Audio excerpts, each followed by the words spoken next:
Welcome all. I know that many of you joined from different countries, not just in US. So I know that some of you might be spending, might be this is midnight or later night. So we appreciate that you join. And any question that you ask will help not just yourself, also other students who might have similar questions. So feel free to ask all those questions. And second, thanks Vera and Jamie for preparing the slides and this initiative. I'm happy to join. So what we'll do is we'll first introduce ourselves and then give a little bit of ideas of what we are going to cover. After that, it will be more like a discussion. Okay. So Jamie, why don't you go ahead? Well, before I do that, I'm assistant professor here at UCLA. Um, Jamie and Vera both are my students, and I know that many of the students who join today are also undergrad students in my lab. So they might also, I will ask them questions, something like, how do they apply for this research position in undergrad um, when they are doing undergrad? Something that's useful to do for your PhD applications. So feel free to chime in. I don't know how many of you are joining, but I know that many of you sign up. So if you have anything to add, um, please add those details because this is all about discussion. Now, Jamie, go ahead and start introducing yourself. Hi, everyone. Welcome to our panel. My name is Jamie. I'm a first-year incoming master's student, though my intended path does include a PhD. I've been working in Sanjay's lab for 3 years, so I have some experience under him, and I'm excited to answer you guys' questions today. And my name is Vera, and I did my bachelor's in UC San Diego. And then I actually applied. I did 2 rounds of applications for PhD. And the first one I did, I went to do my master's in Columbia University in chemical engineering. And then I switched majors. So I know a lot of you have questions about switching majors, switching research focuses. And then I switched into environmental engineering. And now I'm at UCLA with Professor Mohanty. So. Thanks, Vera. One thing I just want to highlight, Vera is Jamie is an instant for students. That means her experience is more about students from US, but Vera is an international student, so she can also talk a little bit more about what you could do as an international student. And I do myself also an international person, so that means I remember my own experience of applying grad school. But that's so many years ago, so I rely on their words more than what I would say about application process. But I'll discuss more about how I review those applications, how we review applications at UCLA, something very common for many schools. All right, so who you are, so this is the all of you fill up this form, so we know that what you try to apply for. Majority of the students, 64 or 65% students are applying for master's programs, and roughly 30% students are applying for PhD, and very few people are interested in both applications. So 1.8 means 1 student. So we have also a couple of students joining from SEALab just as a support. All right, so what do you expect to learn today? Just know that we are not going to go in deeper about anything. We're just going to give you an overview of a lot of stuff. Just the idea of what you should be doing and what could help your applications. Again, if you have more questions, you could always email us anytime if you have any questions. But just know that most of the generic question will be answered today. And so roughly these are all I send by emails, so I don't want to go details just to save time. So I just want to, I put some slides, but I forgot more where it is. I would go ahead and ask Vera and Jamie about now what they decided, why they even decided to go to grad school. Before I chime in why I think you should go to grad school. Okay, I'll start. So basically, I just graduated in 2020. So I also graduated during a pandemic. But I actually had decided to go to grad school prior to not being able to find a job, primarily because I have been doing some research with Sanjay and I wanted to continue that research. And I also, I'm looking to go into academia long term, like teach or something like that. And grad school is like pretty much prime time opportunity if you want to be a professor at any level. Vera? And for me, so first of all, I don't know, I come from a country where you kind of expected to get a master's degree. So I always knew I was going to get some kind of higher education, like above the bachelor's. And when I was thinking about like research and things, I was doing a lot of research in my sophomore and junior and senior year. And I really enjoyed spending time in lab and I really enjoyed doing research, but I felt like I was not doing the exact research I wanted to do. So I was kind of like looking through my master's, also in a similar pathway. I was doing research, but I wasn't sure that I want to do it for 5 years. And therefore I was switching majors, switching research labs and kind of figuring out what I want to do. And then I did a little like job like experience in banking, and I kind of liked it, but I didn't feel like that was like going to be my career path. So then I came back to school for 1 quarter, and then I just fell in love again with research and with the academic world and this kind of like constant learning and constant like, yeah, research pretty much. So that's why I chose it. I came back to it. So. Thanks. I think, there are a variety of reasons why you want to go to grad school or why you don't want to go to grad school. There is no right or wrong answers. If you have a job, this is my perception. If you have a job and you are happy with that, you should just continue doing that job. Unless there is a very good reason to go to grad school, you should not apply for grad school. And the reason is it's expensive. If you are going for a master's program, it will cost you money. A lot of times you don't even need that one. So I think, my point is you got to know why you are coming to grad school. And I'll tell you like top 5 reasons based on my experience for what students says why they go to grad school. Number 1, they don't have a job right now. So that's the most common reason. They don't want to waste that years or time. So they decide that, maybe I should just get a degree in grad Sanjay, school. do you want to move to the next slide as well? I think you also wrote some reasons out for them. Oh, I see. Oh, that's the one. Okay, all right. So that's the one. So that's the number 1 reason. Most of the time people decide to go to grad school because they don't have any other good options for growth. So that's why this is particularly relevant during pandemics because many of the companies freeze their hiring, but some other company also increasing their hiring. But either way, if you do not have a job, then maybe this year you don't want to waste it. So grad school could be an option for master's program. Then many other students, they just want to learn about specific thing. For instance, that in future computer related works will be much more prevalent, particularly about big data. So these are new types of job and there is no degree that could actually help you get that kind of job. So these are very new type of work. So that's why you need to have a degree. A lot of times, now that schools are creating this kind of programs, so you may want to get into those new programs. So that could be, just for learning.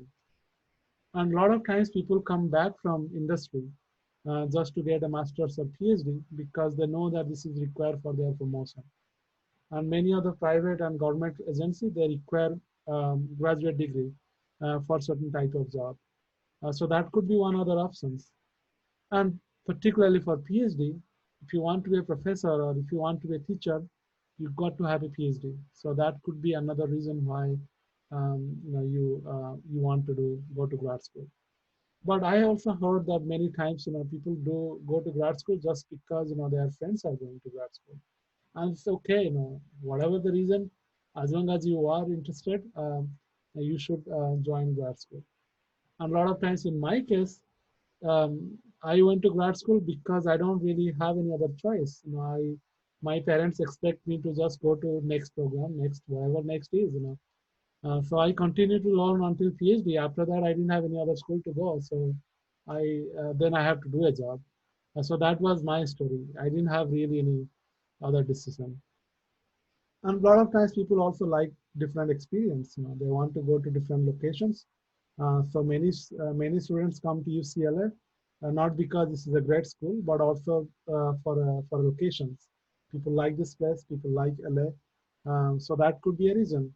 But irrespective of whatever the reason, you should know that, because when you write your applications, all those will help you write a good applications.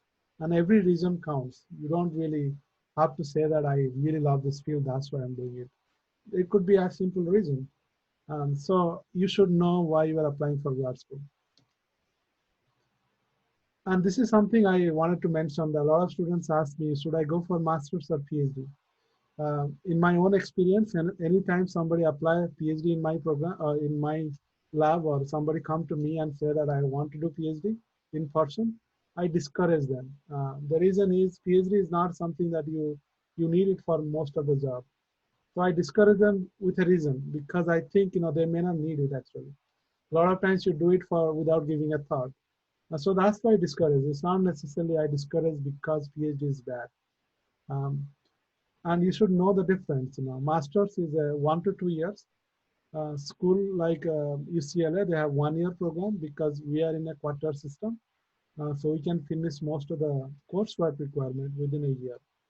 But many other semester system, you can't get a master degree in a year. You got to spend 2 years. And even in UCLA, if you want to go for thesis options, do research, then it takes longer. But for PhD, it could take minimum 3 years. And it could go also extend as much as 7 years. But this is the average I put. 3 years typical for engineering degree, 3 to 4 years, and 6 to 7 years for degree on science field, for instance, biology field. If you are going for degree in biomedical, all that, it takes a lot longer time. So it could vary a lot. But that also depends on how efficient you are, what kind of projects you got. So that could change. So you can't really say that I have 3 years, I have to finish it. And that doesn't go for PhD because you are going to do something new. And you go for masters if you need, as I said, if you need something master in a field. But PhD is not about mastery. It's about much deeper learning about very small thing, very simple things, or could be very difficult thing that nobody has thought about. So your research will be very narrow. Um, and one of the things I would say that a lot of misconception is that if you get a PhD, you'll have lots of jobs. It's actually not true. You have a lot more options right now before you go to grad school, because people don't really associate with you any particular type of field. So that means, if you can go to banking, you can go to any other programs, and they will hire you for that job. But once you get a civil engineering, for instance, environmental engineering masters, you are more likely to apply for jobs in environmental engineering, and particularly the specialty you have. So that means now you are not going to get a job in other field, or they will not hire you because they think you are specialty in somewhere else.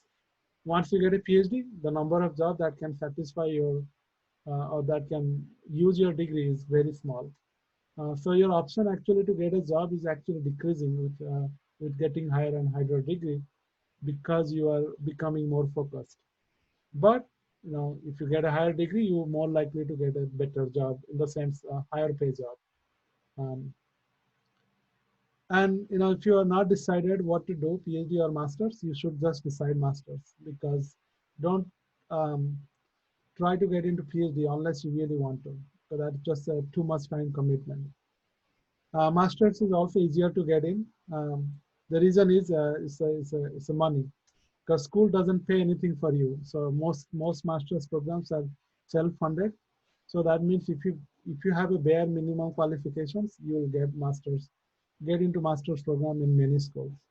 Um, of course, there are competitive programs which we can't hire everybody. So there will be competitions, but it's relatively easier, much easier than PhD.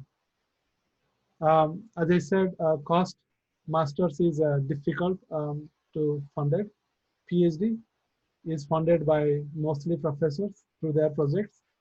So professors uh, are the key for you to get admission into PhD, not the school. Many schools actually have um, support for first-year PhD students. So what they do is they hire 10 or 12 students every year, and then they rotate them among different professors. So they pay for it. UCLA doesn't have that programs, at least in our department. So that means any person who joined my department has to be paid by professors or department through TA or RA. So unless you really have um, uh, support or financial support, I would discourage you to join any PhD programs because that's not worth it. And for masters, you don't require to have prior experience. PhD, you don't really have to have, but if you have anything, it does help. So those are the over things. But Vera and Jamie, do you have anything to add based on your experience? And choosing between a master's and a PhD. Yeah. Not really, I would say, and I think you go into this a little bit on the next slide, but you really should think about what you want to do after you get your higher degree. You want to go to the next slide? Yeah, if you go to the next slide. Or another way to say is why you decided to come to. Yeah. So Jamie applied for PhD. We put her in masters for a different reason, but she's joining PhD anyway next year. But again, it's a personal decision. But this is something I thought you got to think about before even apply. You got to know why you are applying, because that will help you write a good applications. And so these are the three things you have to think of. Usually what people think is, I have this experience, I got my undergrads, that's why I should go for grad school in this program. But you should not look that way. You should look for in the going to futures in a time machine and then look back. So think of what you really want to do. For instance, you want to go to grad school to become a professor, or you want to go to grad school to become to work in industry. You don't have to make a decision. You don't have to be really rigid about it, but at least you have to give a thought to it. Because that will guide you what kind of school you should apply, what program you should apply, and which professor you should work for. So that's why it's very important. Start thinking about now that I got a grad degree, what's going to happen, what I want to do. So once you make that decision, then look back, which grad schools are good for your future vision, and then go back and think of where to apply, master's or PhD. Anything to add? No, we can go into the next slide and we can just talk a little bit about application. And All me, right. Jim, do that. Okay, perfect. Go ahead and talk about this because I am not familiar with everything. Yes, we're very familiar with the application process. So in general, applications are anywhere from December to January. UCLA specifically happens to be January 15th. You want to mark that in your calendar. But I would say the first thing to do if you are thinking about going to grad school is I would click the first link on this slide. It sort of is an overview of all of the 8 programs within the UCLA Engineering School. And you can look at the requisite classes, whether the programs have MS or PhD options. Sometimes there's both. There's 4 of them actually. GPA requirements, and basically a step-by-step of what your next moves are. And then the second link will actually be your best and first move to see if the grad program is right for you. So it lists each graduate program and their prep courses that you have to do during your undergrad. So that's good if you're in your undergrad and you're planning what you need to do to prepare, especially if you're planning on switching majors. Like I did my undergraduate degree in environmental science and I'm actually doing civil engineering graduate program. So that meant I have to take some additional classes to be competitive. And also you can see what courses are in that graduate program. So you can see if anything interests you.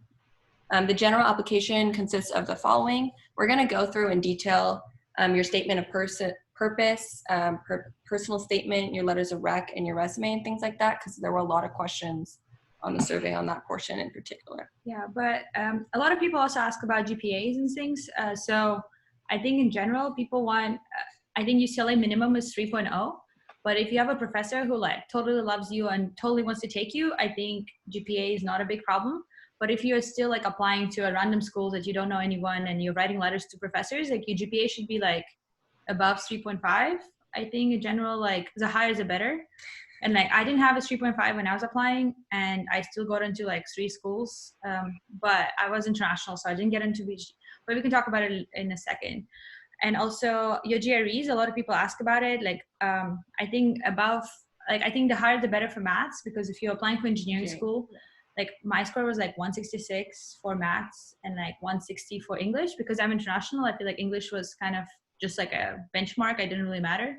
But pretty much for maths, you want to be as high as possible.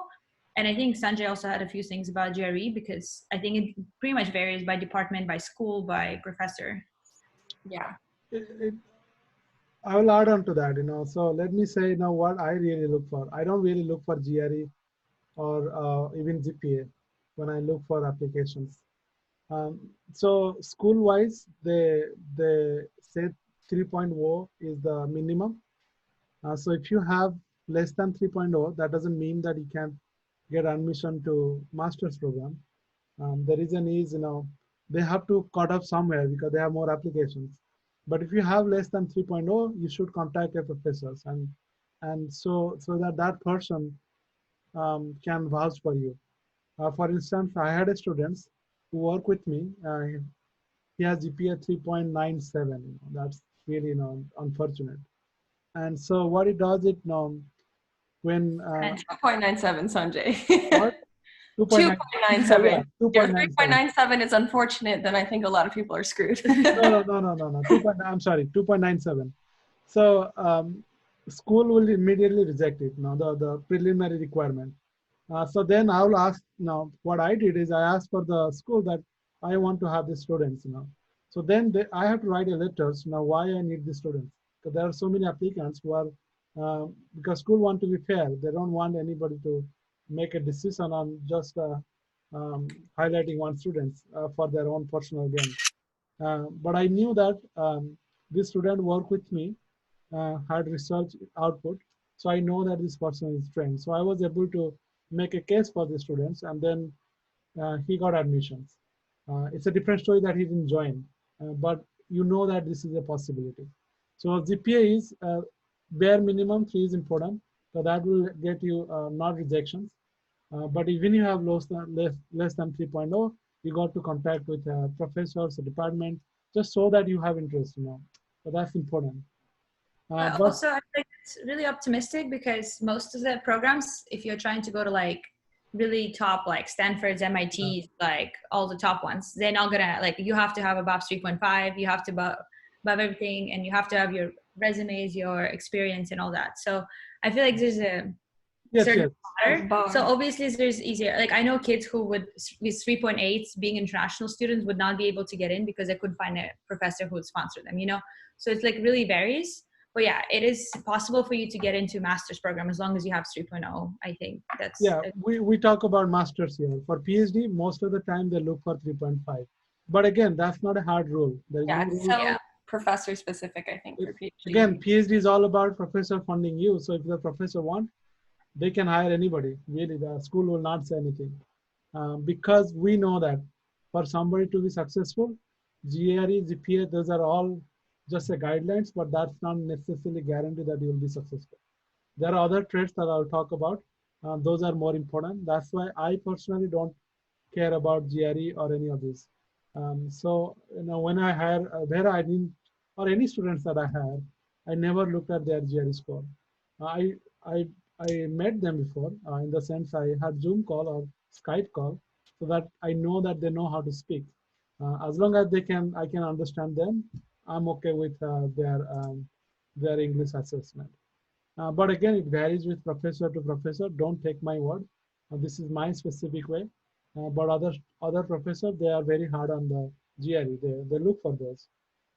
So you should try to do well. The point I'm trying to say is, even if you have a low score, don't feel like you are left out. You still have a hope. You have ways. You just have to show that interest and passion, and so why you deserve a chance.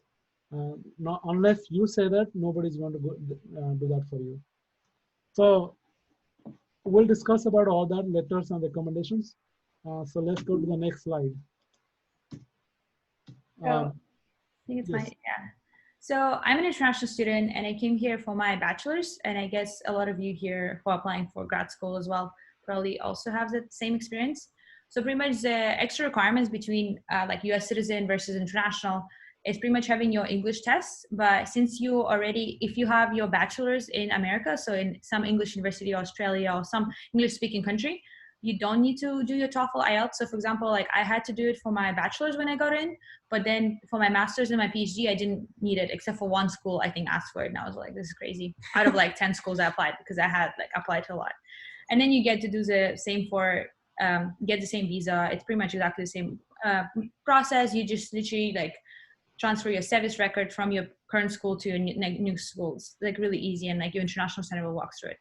But the really big difference comes between master's admission and PhD admission, because as a master's, you're pretty much like a moneymaker for the school. So like, I don't know, like I went to Columbia University, which is supposed to be like great, amazing university, but literally like, I would say like 75% of my master program was pretty much international kids who were paying like crazy fees, including me. Who were like, yeah, I was one of them, but it's fine.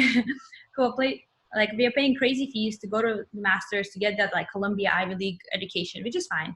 But the application admission is really like, it's the same as US citizens pretty much, because like they don't need to give you funding. You're pretty much like no different, unless you go to UCLA where the fees are a little higher, because if you go to a public school, there's a difference between out-of-state international tuition versus American tuition. So all the American kids will pay less money compared to you. But if you go to one of the private schools, it doesn't really matter. It's the same tuition for all of you. So it's also super high though. Yeah, it's also super high. So it's the same, but it's just this leveled field. But then for PhD, I had my experience. I can talk a little bit about my experience of applying to PhD. It's much more competitive. And when I say much more, it's like infinity more competitive. Because for PhD to get in, as we all said already many times, you do have to have your professor support.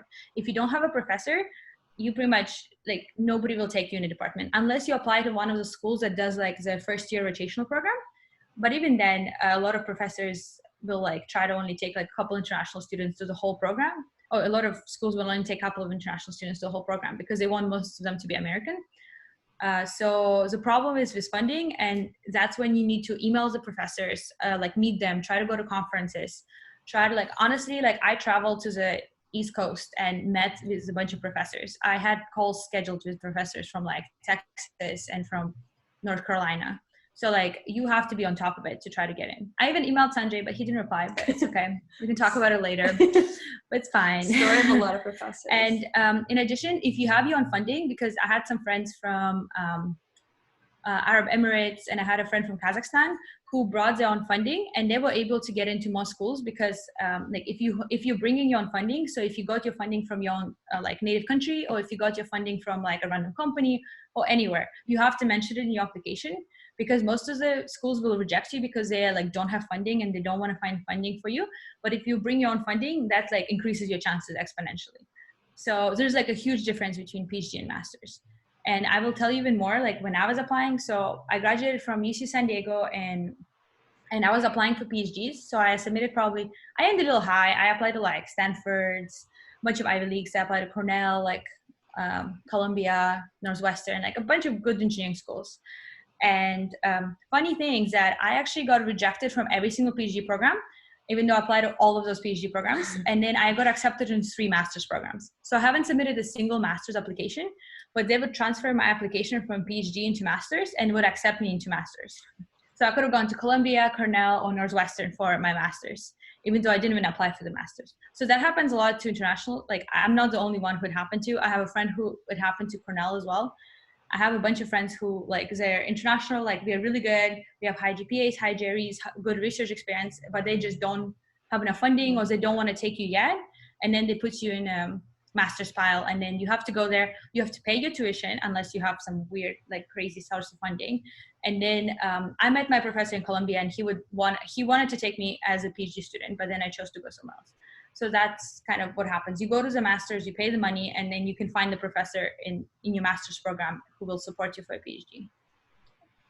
Yeah. Awesome. And then I'm going to jump off Vera for the next slide. So she said, I have Sanjay's. Oh, unless Sanjay wants to speak on international experience a bit. Yes, I want to say, because I got master's in US too. Because a lot of students, they may not be in US, so asking them to meet a professor is not easy for any conference. I certainly don't really make my decision based on who I met. It's helpful, but it's not needed. So what I'll suggest is, if you really want to go to PhD and you didn't get into PhD, apply for school which are not expensive for master's program. The reason is if you have a master degree in any school, it increases your chance for PhD because you have already coursework done. So if you want to finally go to into a good school, you rather get into a relatively low rank school for masters. It costs less. You get a degree. Maybe you'll actually get support from school because they really look for a good students. So a lot of times they don't have a good pool of PhD candidates or PhD students. So they have projects to support master's programs as a thesis. So that's a very good thing to do for many international or even regular students. So consider applying for masters in a broader pool of schools, not just Ivy League school or bigger school. It really doesn't matter. Because your job, you can get a job irrespective of where you got a master's. This is not a very, you're not really doing something cutting edge in masters. So the outputs are almost similar in many schools. Sanjay, so if you do go to master's, how much do you weigh the master's GPA compared to your bachelor's GPA? So see, so this is my preference. I make my decision for PhD without looking at GPA or any of those, because I know that for me GPA is not. Yes, GPA is a good indicator. If you have less than 3, it's a warning sign. Let's put it this way. But still, I'll not rule you out because I'm going to discuss with you. You got to have a reason why you want to do PhD. So, for instance, you might have a life-changing events that made you not focus on your work. So you really can focus on your GPA. When you are having to deal with something else. So we know that there could be a good reason for some people to not do well in GPA. I myself, as a student, really do not care about GPA. So I didn't have a bad GPA, but I didn't have a super good GPA either. So I bring that the same mindset to my hiring, but it's not true for everybody. I'm sure that many professors, they're just looking for just to select a candidate. So they will just go for this random identification. So do well. If you don't, still there is option. So don't worry about that. But go to a small school or the relatively lesser known school for masters, and then apply for PhD into a bigger school. You'll increase your chance much wider because you have already some experience in US, and also you have some experience in taking some classes. So you don't have to take those classes again during PhD. So you can get into research very quickly. So that's in fact one of the decisions why I hired Vera is obviously she's a good student, but also she had masters. So I knew that she doesn't have to take a lot of courses. And the fact that I missed Vera's email, that I don't know. I usually read every email that everybody sent. But what works for her is because she mentioned my name in the research statement. And she mentioned it orally for our department person to find that out. So when the department person allocate different professors to review, she emailed us. This is a student assigned to you because she mentioned your name. So that means I have to read it because why she mentioned the name. And then I say, oh, this is a good candidate. So then I email Vera, do you want to talk? But I didn't read her emails before that. Okay, so these are tips. I'll tell you how to increase your chance. So let's go to the next slide. I think Jamie's doing it about. Perfect. Grad school affordability. Vera touched on this for international students about bringing your own funding, but I'm a US citizen and student, and I also brought my own funding. And I mean, I only applied to UCLA because I really wanted to work with Sanjay on a research topic that me and him had already discussed. That's a little bit outside the scope of his lab. So, we have a really good relationship. And I would say looking for a relationship with your professor is number one. But also grad school affordability is a big one. And I would say that you should start now. Deadlines for grad school fellowships and stuff tend to be in the fall quarter. And then that money applies to the next year. So if you're looking to be funded in your first year, like for UCLA, that's a 1-year program, then you need to apply in fall of your senior year of undergrad. So right now, basically. And there are some long-term fellowships that you could and should apply for. I put a list right there. NSF and NWRI are 2 that I did, and I got NSF. And I'm happy to answer any more private personal questions through email if you guys want to talk about NSF applications in specific. And for international students, I would say Fulbright from the country of your origin is a good one, and it's kind of the only. It's only some countries. Though. Only some countries have it, but it's the only like multiple year fellowship I've heard of for international students. Yeah, like for example, like I'm from Russia, and I got an email from like, I don't know, Russian government somehow, someone in Russia, and they said how like I can get state money from Russia, but then I have to, after my master's, I'll have to come back and work for my country of origin for like 3 years, and I was like, that's not good. So that happens a lot. If you want to, like, I have a friend from Kazakhstan who also had to do that. He got his master's in Colombia paid for from the government of Kazakhstan, but then he had to go back to the country and work for them for a couple of years. Awesome. Yeah. And then I would also say applying for fellowship did really help with preparing my grad school application. The application for at least the NSF and NWRI fellowships do include a personal statement and a research essay of some format, very similar to the grad application. So, you know, it helps you to start early, and it can never harm you to apply for money, because the more money you have when you're writing your application, the more desirable you are as a candidate, because it's less that the professor or the school have to fund themselves. You need the same number of letters of recommendation typically for fellowships. And there's a long list of state and federal resources, like websites you can go on if you are a US citizen. I'm happy to send out like a mass email after with a list of them if anyone is super interested. But I would say the biggest one for funding, if you can't apply for state or federal, is to look for professors that have funding. You could just cold email any sort of research center or research professor and ask if they have any positions or any projects. And that's key. So if they have any positions or projects, just ask if you could interview for those. And typically those come with funding. Usually it covers your tuition, and if you're lucky, you can get one with a stipend as well. So you can afford rent. And that's the big plus. Yeah. And that's basically funding. School's expensive, but there are options is basically the gist of it. Well, I'll tell you the two sides of the story. Now, my side of how much it costs to have a student. So roughly in 3 quarters, excluding summer, it cost me $41,000 US to have 3 quarters in-state tuitions and some salary. Okay, so that if you are international students, add another 7,000 per quarter. That would be so I would say Vera cost me or will cost me 60,000 US dollars in regulars with excluding summer.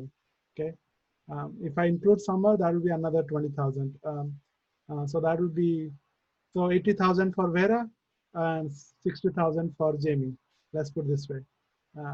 So that's 20,000 difference is what why a lot of professors don't really hire international students. And let me put this way, how much that equivalent for a project. Every $1 I get as a project, I have to pay 60 cents to university. So that means less than twice. So that means what cost me $80,000 are twice. So I have to really get 160,000 a year to afford Vera in my lab. Okay, so that's the project's money. And so that's why you can see that why a lot of professors don't hire international students. It's not that they don't want to, it's just they don't have money to pay you. Yeah, actually jumping off that, Sanjay, yes, I have, when I was applying to grad school, a bunch of my friends did. A lot of them with really, sweet research positions in labs that they already had relationships with professors. And, the professors would even say, yes, I would love to have you for grad school, for PhD, for master's. But when it came down to it, they literally could not get a position because the professors don't have funding. So that's another thing when you are applying. It's really good to have relationships because professors will be more likely to give you the very valuable funding that they do have.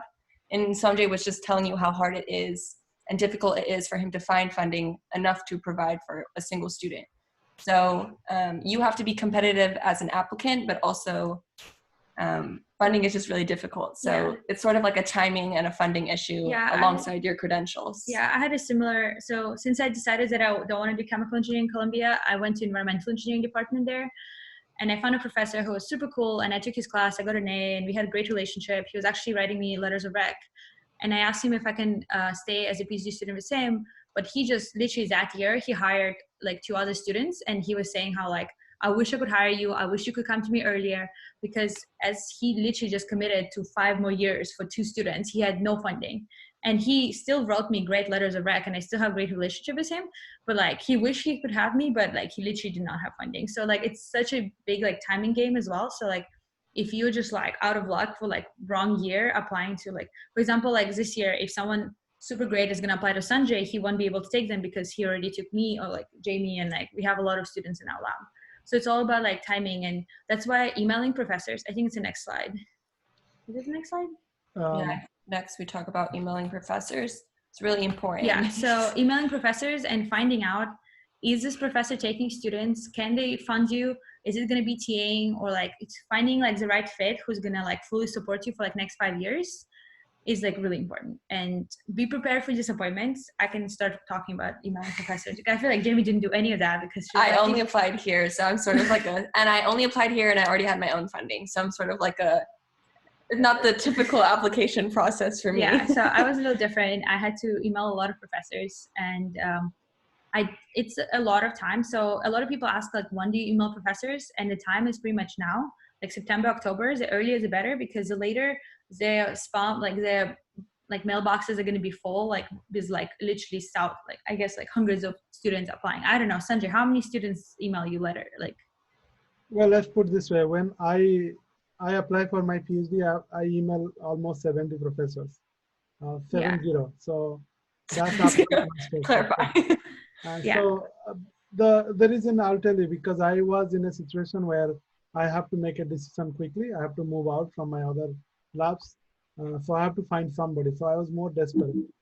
But if you don't have to email 70 professors. You got to email at least 10 or 15 just to see how you feel. Just start the conversations. And email, how to email, I'll discuss about it. But when to email? Anytime. Don't wait for the last moment. Email even the 1 year before you're ready. That's fine. Just say that, no, introduce yourself and state the reason. We'll discuss about it. But email, because you are networking at the end of the day.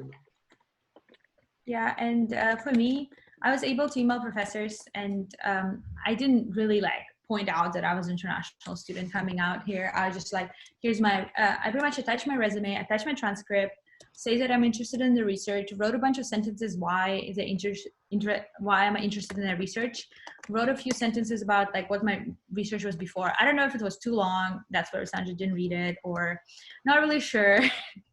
But a bunch of professors emailed me back and were interested. Some of them didn't reply. It's a lot of disappointment game, because I think I emailed at least 2 professors in each of the schools I applied, and I applied to 10 schools. So it was a lot of letters, and some professors, sometimes just one of them replied, sometimes like none of them replied. So it was different, but I still kind of applied. Some of them replied being like, oh, I'm not taking students this year. So that was really helpful, because then I don't have to waste money on the application. I don't have to waste money on like this professor and this school, because that's literally super valuable information, because each application costs like $125, right? Or like between like $85 to $125. And then some of them were like, oh, I'm like, one of the programs was really interesting. It was like environmental engineering, some air quality stuff. But then the professor was like, oh, I'm literally looking for someone who's going to code all day.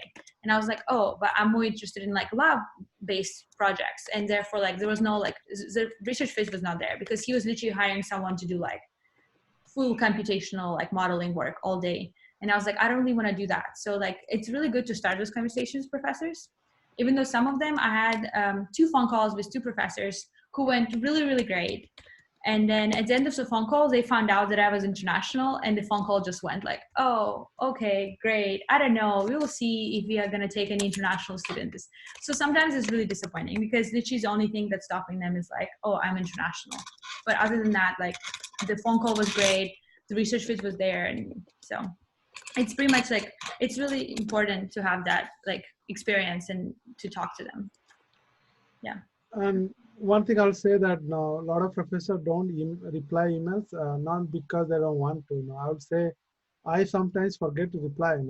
I read the emails, then I thought I'll email, because that's just like we are always overwhelmed with a lot of stuff. We don't mean to not reply. A lot of times people email me with a different name, so I will never reply those, because I am not the person. So what they do is they copy paste the same emails and ask to multiple professors without even changing the name. So obviously that shows a little degree of not lack of seriousness. But mostly I tend to reply to every person who email. But if I don't, then I may have forgotten. So don't be hesitant to email or reminder. Send that same email saying that after 2 weeks and say that you email and this is just in case that buried in the mailbox. So don't worry about that. It's not about feeling bad that somebody didn't reply. Just email again until that person said no. That's your life. So you should not take no for a, or you should continue making that effort. All right, so we got to the most important part. That's how to write emails. So first of all, I would say that many professors, they don't have more than 1 minute to read an email. Okay, particularly this kind of email. So if you write a long email, they will not read it. They'll read it first paragraph, then they will not read. They'll just go to your CV. So if you send an email without a CV, that means you are also wasting their time because they can make that judgment. So anytime you send an email, always attach your CV or resume and write a brief email because email is a mean for starting a conversation, not about telling your entire life story in that one email. So what the three important things you should write? First line, you should write, let's say I'm going to write an email. I am Sanjay Mohanty. I'm a student from this, or I have undergrad degree and this degree, and I'm emailing to apply for master's or PhD positions at your department. So they know from the first sentence who you are and what you are emailing for. And then write about why you are interested. Don't write about your experience immediately because that doesn't mean anything to me. Because me, always the audience is the important thing. So your audience is the professor. Think of that professor, what that person important, or what that person thinks important. For me, it's important to know why even this person is going to, I'm going to hire this person. And that's mostly based on why you want to apply for me. So you got to give a reason about what you're going to do when you hire when you join my lab. So do some research, look for at least you should know what topics I work on. So write that topic and say, I am interested in this particular process. And then say, what are the different challenges? Because, what we do is, as a students, as a professor, we solve problems. So what are the problems actually you like to solve? You don't have to be correct. You just have to show an effort that you know how to think. So that's what we are looking for. We're not if you write that I'm interested in air quality and this is the problems I solved and I thought this is an interesting problem, I'm not going to judge you for that because I know you made an effort. And honestly, even I hire you for a project, that project might be gone by the time you join here. So things will change. So it's really not what you send email. It's about how you actually write your email. That's important. So I'm looking for, have you given any thought about what I do? How what I do is going to help you for your future job? Again, the same thing. What do you want to do in future after finishing in my lab? So we all wanted to be part of your success story. You just have to tell us how we can help you. So that's what you are going to write in the next one or two sentences.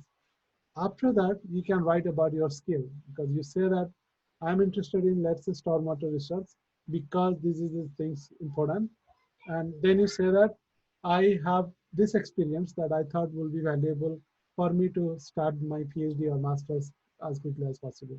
Write very briefly, 2 to 3 sentences maximum for items. So once you have like 6 or 7 sentences, that's more than enough. That's all will take me 30 seconds to read. And then once I have interest in that, I'm going to email you back saying that, oh, I like your, let's have a chat. I know that my internet connection become unstable for a few minutes, so maybe um, some of you didn't hear it. But either way, write a short emails. Okay, think first email as a starting conversation, not about telling everything. Okay. Um, all right. So when to ask for letter of recommendations? Vera, Jamie, when did you try? Okay, so you should start asking letters of first. Once you decide you want to go to grad school, that literally means that you need 3 letters of rec. So for me, I usually choose my current like research advisor. For example, right now it would be Sanjay, and maybe someone else we work closely with or have some kind of research ideas with. And then a third professor. For me, like I usually just have someone that I got like a good grade in the class and also went to office hours and have some kind of more personal connection outside of class. Or for example, I was part of a bunch of student organizations. So for me, my like third letter came from from an advisor from my student organization club. So he also talked about like my soft skills and a little bit of my organization and things like that. So it kind of was like a diverse range, but all of them were still professors. And I think for PhDs, they value the most if you have like professors and people with PhDs writing you letters. But if you were already like outside and you have like some really cool mentor or some big boss, or like, I don't know what's it called. Yeah, like if you're in industry currently and you have a boss that you're close with, or can at least speak on your skills. Yeah, you can have them write your letters. And then ask as soon as you decide to go to grad school. So September, October is best, because if you think about it, like for example, Sanjay, like so many students are going to ask him for letters of rec, and like he needs so much time to write those and think about them, and you don't want him to write it in one day right before the deadline. Because if you think about it, if every one of you is applying to schools and all the deadlines on like December 15th, that literally means like he will need to write like 20 letters or something by December 15th. So the earlier you do it, the better. Make sure you build relationship outside of class. So for me, it was during by joining student clubs, by doing research outside, by joining office hours. So come up and talk to them, because that's really important. Because if they literally only met you like once, and even right now it's even worse because it's Zoom class, you've never even interacted with that person. Okay, you got an A, but what does it tell? Like, oh, you can do the homework. That's not really exciting. You know, like what is it supposed to write a whole page about you when all they know is that you got like 95% in an exam? Like, you know, that doesn't really show enough. So make sure to go to the office hours and pretty much participate as much as you can.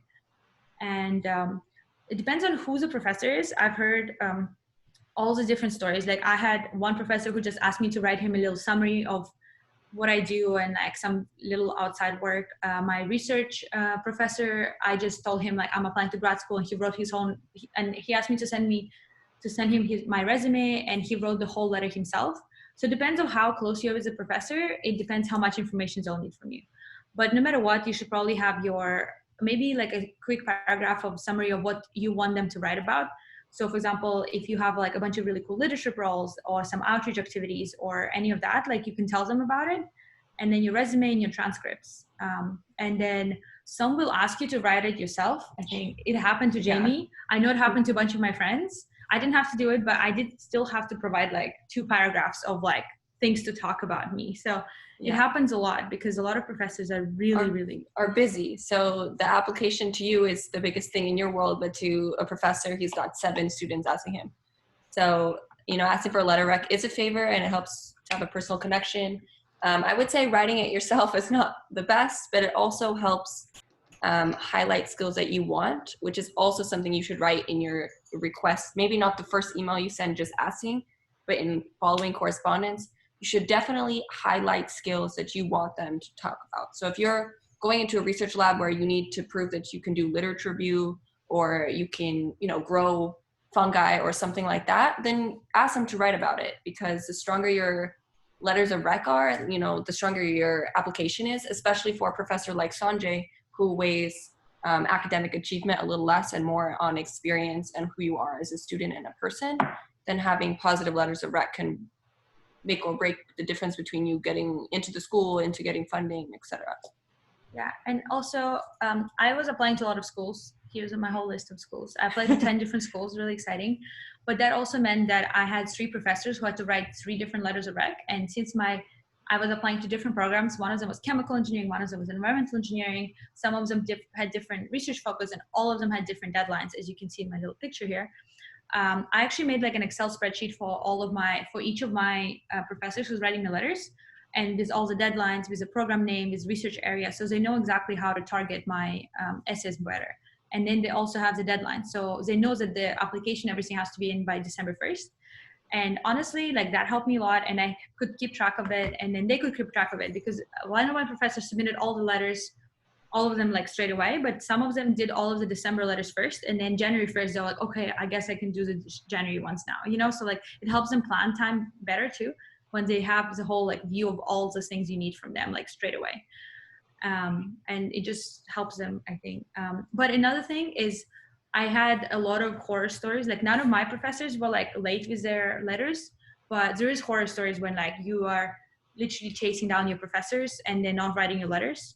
I don't really know how to deal with that the best way. I don't know, Sanjay, I don't know if you had experience with that. You probably read You're the letters on professor, time. yeah. Yes. But I can tell you that Sanjay does write his letters on time. I know, but I do know that a lot of professors don't, and then you have to chase them down, and then the deadline has passed, and you're still trying to figure out how to get them to write the letters for you, and it's just like, so yeah, getting stuff done early and having it organized for them to see the whole thing really helps. Yes, I think I'll tell my experience. Letter of recommendations are very important for PhD. For masters, it may not be that way that much, because if you have minimum criteria and you are competitive, you'll most likely be selected based on the basis of that. But let's say why letter of recommendation is important, because letter of recommendation will tell them about you as a person, something that your CV will not able to say.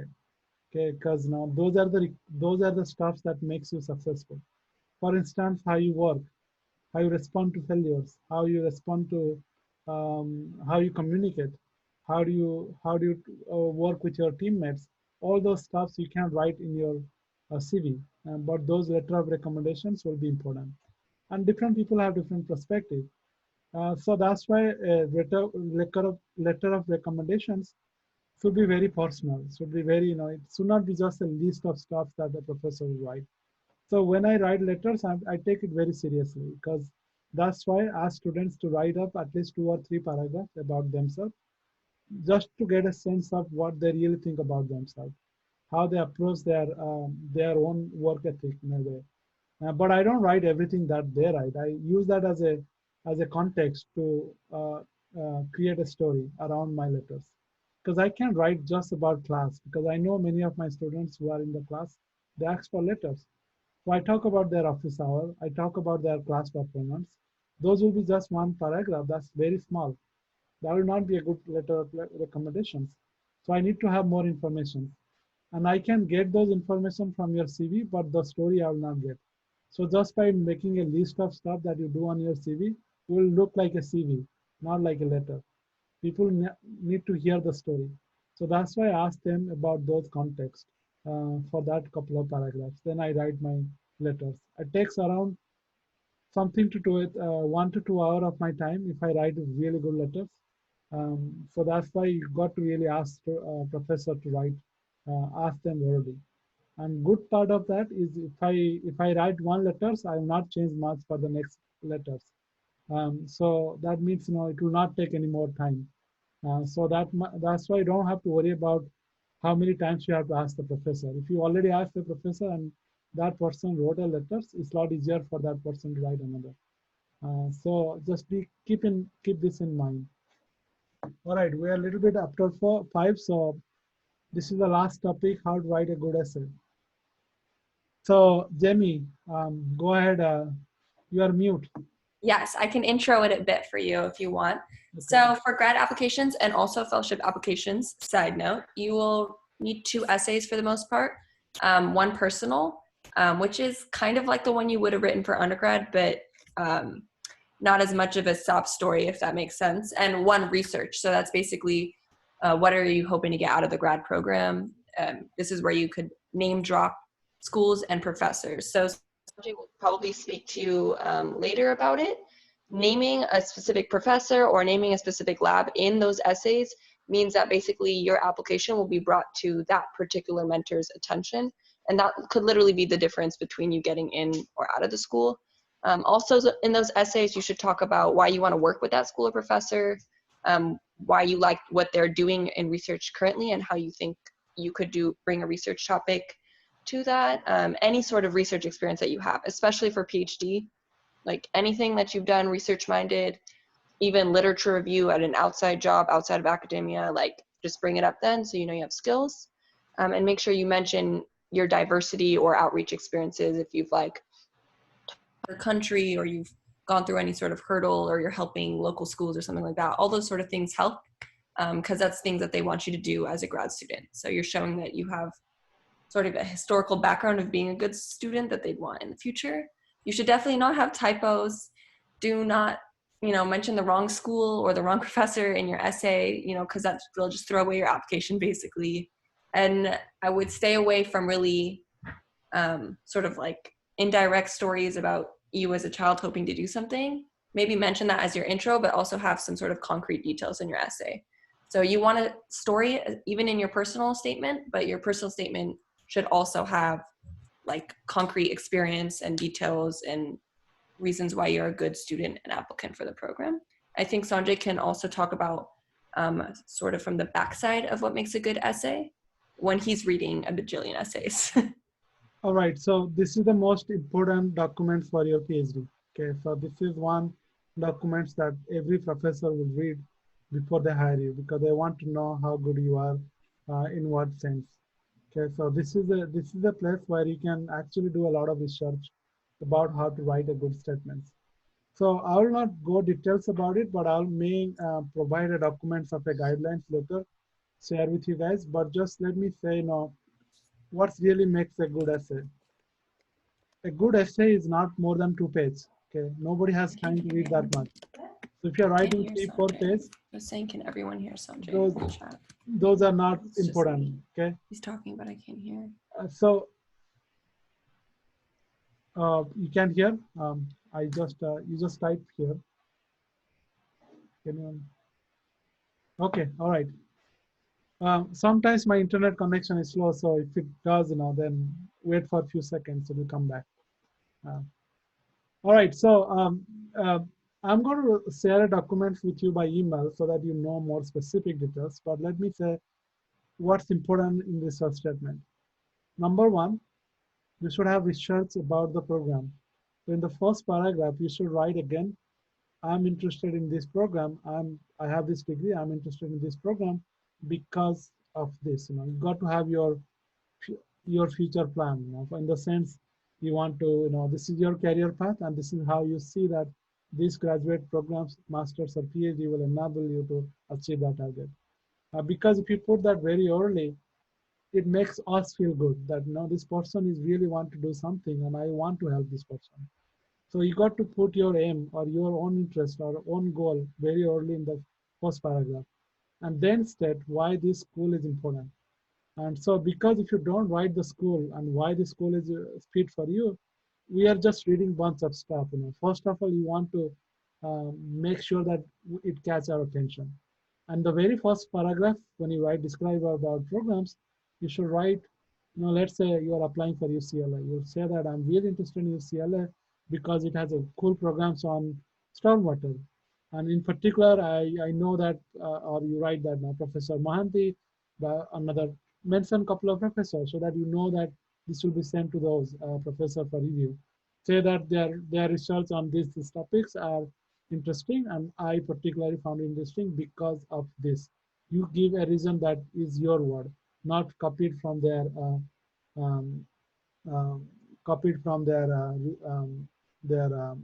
website, because you have to have your own way of summarizing their problems. So the moment you write that very first paragraph, it does get us an idea, what you want to do. Then go ahead and writing the normal stuff like, you um, got to tell a little bit about yourself as a person. A lot of times students talk about their achievement, they got this award, blah, blah, blah. Don't repeat stuff that is already in your CV. Now, what you could do is you could write a story around it. We want to know how you as a person.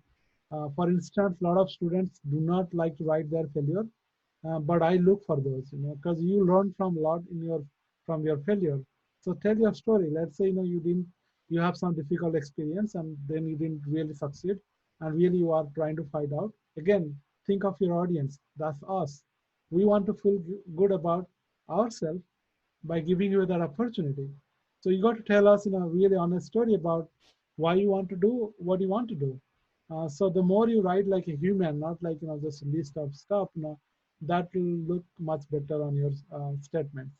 So tell a good story, tell an authentic story. Don't write something like I really want to change the world. You can't change the world just by one person. You got to first find a way to do well. When you do well, you are changing the world, because if everybody does well, world will change in a better way. Because if you are going to struggle, somebody has to help you out.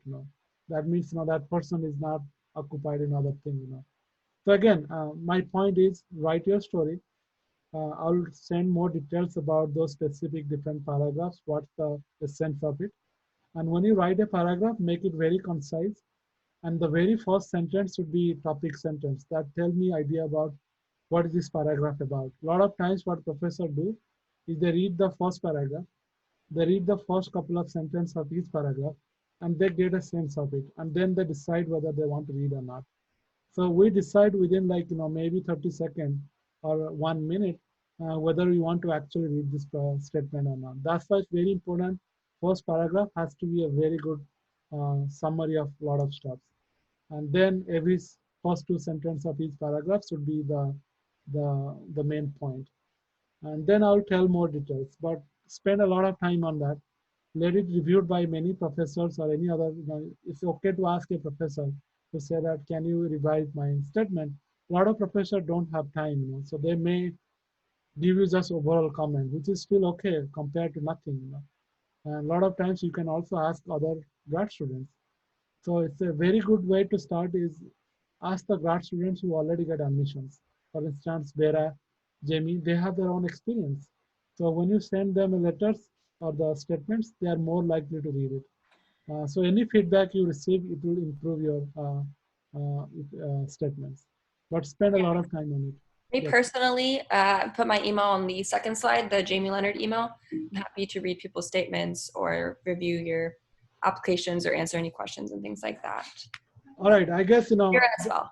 do and do nots. There are stuffs like that. I will not try to be more specific. But point is, this whole presentation was more about covering basic about a lot of stuff. But we might send one documents about example statement, not example statement, something like, what's the, how you should format your statement. And that way you could see, do you have those sentence and that capture the attention. Like I said, for PhD, you got to have professor name, why that program is important to you, and what particular research topic you want to work on. It's very important to think of, what research you are going to do. Even though that's not exactly what you're going to ended up doing, but at least show them a way of thinking. That's all we are looking for. Can you think about research? So you do your research as if you already got admissions. So imagine that sense that you got a PhD position in my lab, and what you are going to do in the first year. Now you're going to read about a lot of different topics or a specific topic. Once you read those topics, you'll form an opinion, and then you'll write about it. So why don't you do that earlier? So do that as example and send that to a professor, so that this professor know that you at least know how to read papers, how to research about particular topic.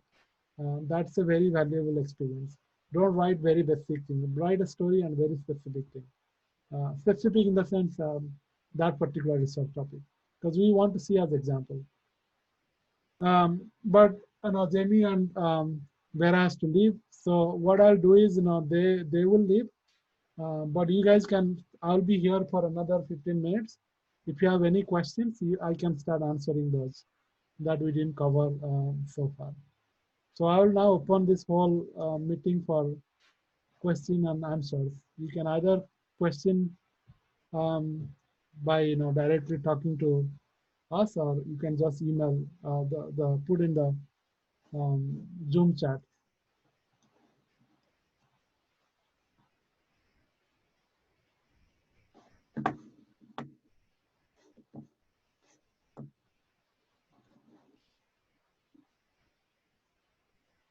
Hey, Professor. Yes.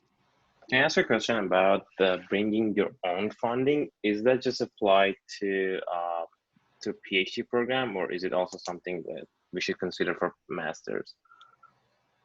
So if you have one funding, you are pretty much guaranteed admissions for masters, not PhD. PhD, because still that professor has to give time, so that person has to agree on it. but most likely your admission is secure if you really target the right kind of professors.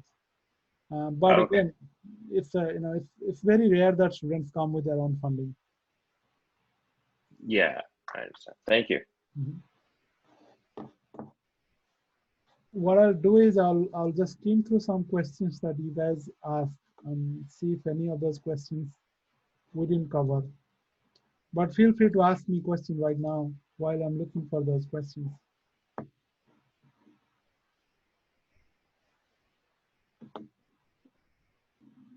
So,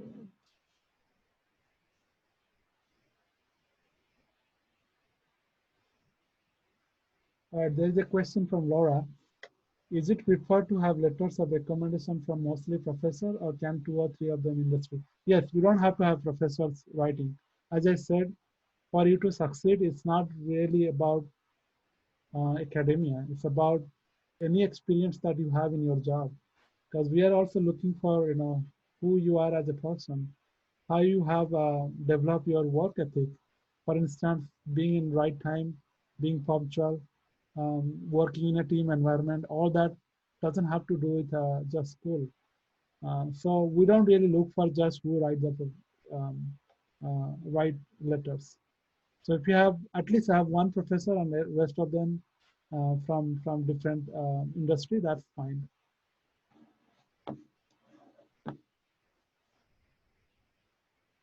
So I'm going to, so you can see those questions that you guys asked from the share screen.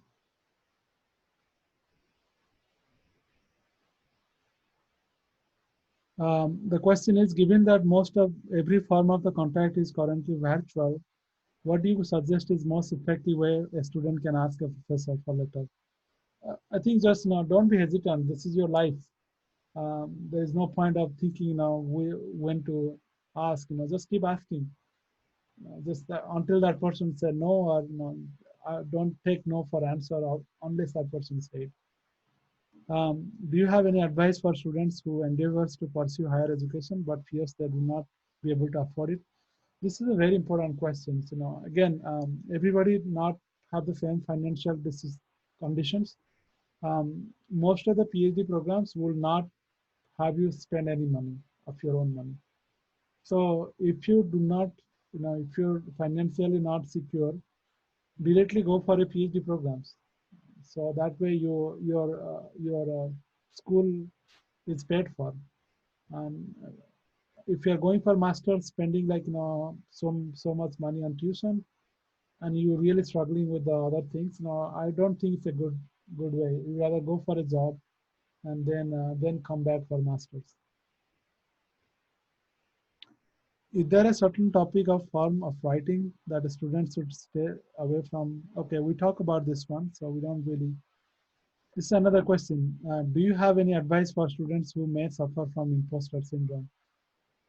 Let's put this way, everybody has almost, you know, everybody feels, to some extent, some days, imposter syndrome. But there are some students, particularly like these students that says, if you are from underrepresented group, the challenges are much bigger, So that's why I say, I myself do not really looked at a lot of different metrics like GRE or GPA, a lot of different factors when I make a decision, because I know that you could have a really bad time because of a lot of other factors, and doesn't mean that it will make you a less of a competitive person. So if you have negative, let's say you're not sure, just make a group, make a group of students who supports you, connect with professors who also supports you, give you confidence. You just have to apply now.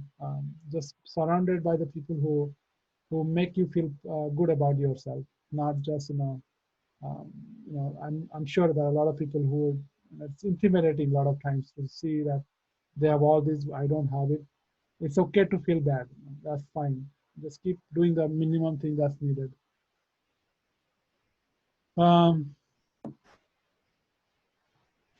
GRE is not a requirement in many schools now, but you should check that. There is nothing called competitive score, but I know that many professors may be looking for GRE. I don't.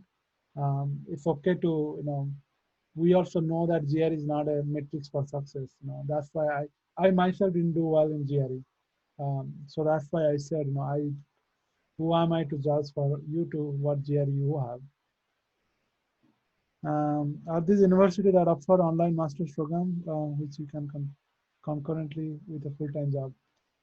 The question is there any master's program that allow you to have a job and get a master's? Many schools you can actually do that. As long as you can enroll in the programs and some way fulfill your attendance, then you should be able to do it. And that's not apply for international students because you can't have a job here while being a student. What are the advantages of applying to grad school right after college? This is something your decision, personal decision. There is no advantage, disadvantage.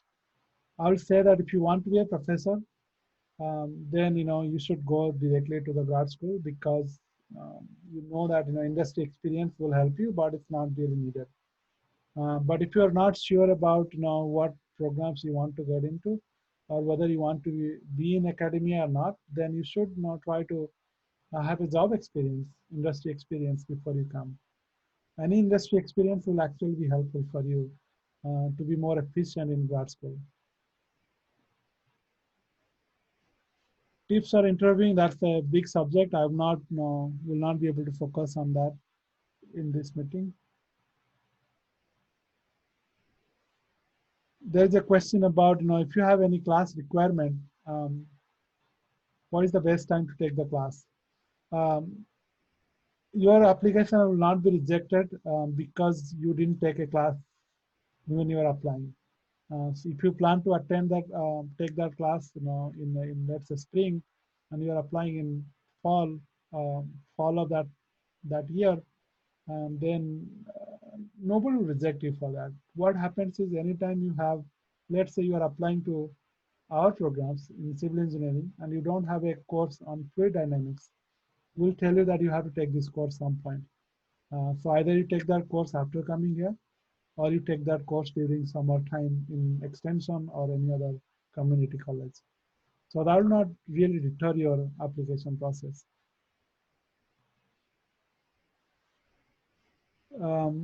Process to apply for TA seat for a master student. TA positions in engineering departments are very small number, unlike science department. So they are very competitive in the sense that many PhD students do not have funding. Let's say I don't have funding to support the students. Then if my class require it here, I will more likely to fund or ask my PhD students to get that TA position. So for master students, you just have to request, but chance to get it will be less unless they will give preference to students who are already there or students who are pursuing their PhD degree before they offer you that position. But again, it doesn't hurt to ask. I'm thinking about going to job first, then apply for PhD programs.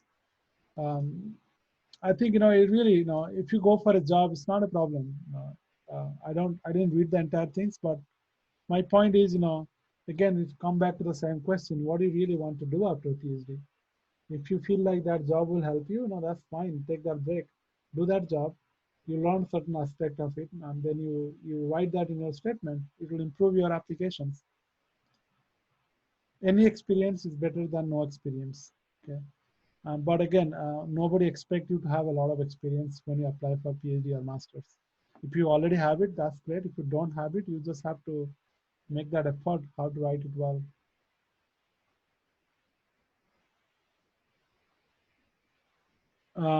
Can you go directly to PhD programs after undergrad, I assume? Yes, you can directly go to PhD program. You don't need to have a master's. What it does, you have to take a lot of classes initially. So by default, you are getting a master's. But although you don't um, receive the certificate in some school. but by default, you are going through the same process. For those who are willing to go to industry, which program is best, PhD or master's? I would say that if you are going for industry, they don't probably need a PhD. But if they do require PhD, obviously you should check with them. Because as I said, once you get PhD, your job, number of jobs that you are qualified, you will be able to get is a lot less. So if you want to go to industry, I would rather go to industry after master's. And then you come back PhD if you really think that this is something important for your industry job. But there are some jobs, let's say, data science job. If you have a PhD in data science, they actually value it. So it depends, vary from program to program, but most industry jobs do not require PhD. This is a question, long question. Let's say, what qualification do I need? What do I do if my GPA is not that high? How much does GPA matters? Again, we discuss about it. GPA. Don't worry if you have a GPA already low. There's no point of thinking about what you don't have. You just have to fill up that discrepancy with something else. So if your GPA is low, obviously you should find a way to get some other experience, and then make a compelling story that look, my GPA is low because of whatever things that I have done, or things that you are not ready that time, or whatever situation you are in. But now I put back all those and I work on these jobs and I volunteer here and I learn something, and this is my vision. I want to do it. GPA is not, as I said, I have students who have the students I say I want to take with a GPA 3.0 or less than 3.0 is an excellent student. It's just he just didn't like the classes. He was he does very well in lab, any research I gave, but it just in class he has hard time to focus on. So there are some students who does very well in the class, 4.0 GPA, but they don't do very well in the research. So we know that now it's not a requirement, that it's not a precondition that you will do well in your PhD. So I would not worry too much. Just do whatever you can, because there's nothing you can change about GPA once it's there. What does master's program matter? Okay, we talk about all that. Do extracurricular activities, other qualifications, having taken FE exams otherwise matter? FE exam, all that doesn't matter for academic job. It does matter for industry job. Extracurricular activities, leadership role, all that matters, because people know that you are a person who it tells more about yourself. You're not somebody who is going to just for instance, if you are in a leadership position, that means you know how to work with people. A lot of time PhD is not about just working by yourself. You got to also work in a lab. So those things matters to some extent. Do you have to apply within the specializations? Again, it's all about what you want to do after your degree. So that means you should apply for the degree that you will help you get a job that you want after your um, graduate school. Um, where can I find undergrad guidance for grad school application? Those are all online. Again, check with Google can find a lot of informations, or check with any students. Could you please address the difference between thesis and coursework option in MS program? It's important. Think of how that affects your career opportunity. Well, let's put this way. Thesis does have extra advantage, but how much that advantage, that is hard to judge, because when you get a job, it's not about what you just done, how you present yourself, how you communicate. There are a lot of other factors also get into that. So it's not just a certificate of degree. But let's say somebody is looking for a job in stormwater treatment, and you actually have a thesis on stormwater treatment. Obviously, they will prefer you compared to somebody who doesn't have a thesis. So now question is, is your thesis relevant for the job or not? If it is relevant, then you have advantage. But then it costs money. Most of the time when you are going for thesis, professor also support you some extent. I don't have master thesis without paying them something. So that's another way also to get funded. A lot of schools may, for instance, I get sometimes projects which are not good enough for a PhD, but it's good enough for masters. So then I actually hire students who get a thesis. In fact, I have 2 students who graduated so far, and they are supported from one of the projects. But not necessarily it's always true. A lot of times we don't get that kind of funding. All right, so it's already 5:30 in my time, 1.5 hours. Thanks for joining in. If you have any questions, you could send me emails or send Vera or Jamie. Just good luck for your grad school applications. And again, if you want to be connected, again, you can be connected at LinkedIn with me or Jamie through our lab. And if you have any questions, specific question, you could send me an email. My email is very early in the slide, and also you got my email because I email you for this particular Zoom. I will share the YouTube link about this particular video and some documents about research statements by email. So wait for those. So that will be within a week. Again, good luck for your applications. I really hope that you get into good school or the schools that you really like to go. And again, anything we could help, we'll be able to happy to help. All right, that's the end of meeting. I'm going to stop sharing. Unless you have any questions, I'll end the meeting in 1 minute.